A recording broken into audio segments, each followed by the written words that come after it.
foreign talent policy destroys Singapore. The Straits Times, Singapore's state-controlled newspaper, printed in its online edition the story, "Why We Need Immigrants." Goh Chok Tong, the senior minister, told an Indian gathering at Brittle Heights Community Club that unless Singapore continues to import increasing numbers of foreign immigrants, it will go the way of the dinosaurs. To justify his argument, he gave figures of people over 65 increasing by 100,000 and people under 15 shrinking by 50,000. He says the reproduction figure has simply refused to increase, which means more people die than born. He went on to say that people are needed to build the MRT, the glass towers and the services, and there are insufficient Singaporeans. In my view, this is a perfect recipe for disaster, which, by the way, has already begun.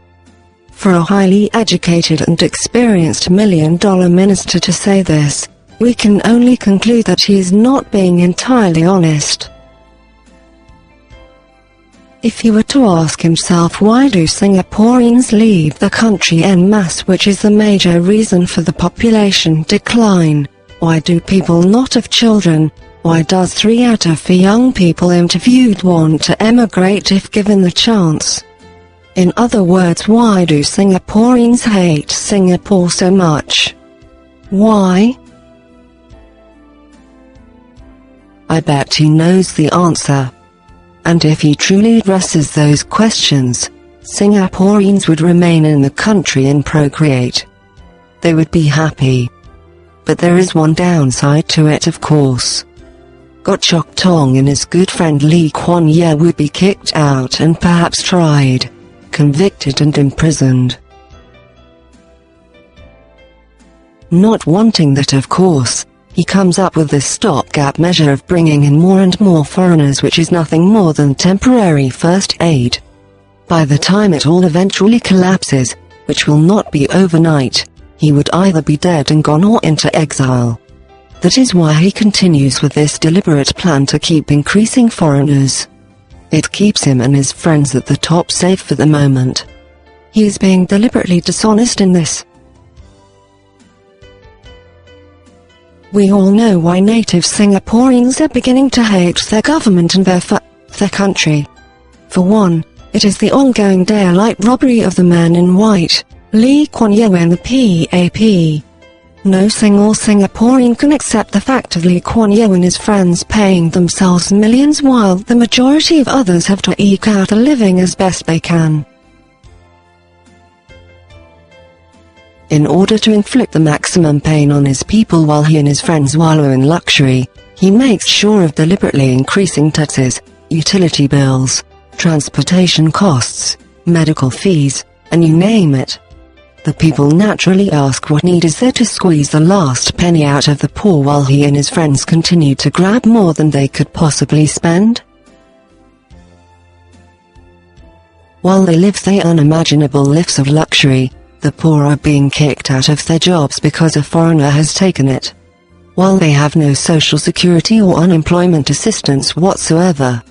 A destitute, unemployed, uneducated citizen is told that it is all his own fault and he should go and line up every day at his PAP Member of Parliament's office for a few crumbs of bread which he may or may not get. Now what about his children? They starve. Then he deliberately discredited the very foundations of state, such as the judiciary and the civil service. He requires his judges to be beholden to him and to abuse the law, resulting in opposition politicians unjustly bankrupted and jailed on a daily basis while his own get preferential treatment. The people have no means of venting their grievances in this state-controlled island. The newspapers are state-controlled and will not print anything negative of the government. The judiciary is corrupt. The civil service is politicized, which means only government cronies and supporters get benefits while others are disadvantaged. There is blatant and open racial discrimination. Malays and Indians are disadvantaged in jobs, housing and benefits, What little there is. There are adverts in the state-controlled press for job vacancies which disqualify Singaporeans from applying.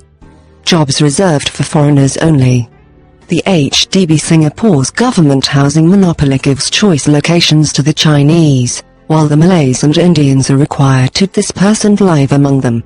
This is especially difficult for the Malays and Indian Muslims, as they do not eat pork, which the Chinese relish. The students are deliberately not taught the skills that are needed in Singapore. Goh Chok Tong rightfully says that foreigners are needed in construction. Why? Because Singaporeans do not have these skills. There are no vocational schools, and if there are, they deliberately do not teach these skills. There are insufficient mechanics, insufficient technicians, and insufficient skilled people in every line of work. And if there are, they are not well trained. There is no certification process for vocational jobs. What little they know is what they picked up from experience.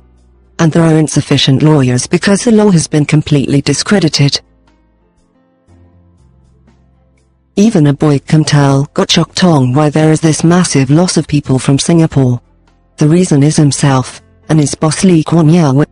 It is their very presence which causes masses to leave and not to have children. You can solve this problem in one stroke. Stop abusing the law. Introduce the rule of law. Tell your judges to stop their corruption. Stop paying yourself millions. Build schools, real schools, and educate the masses.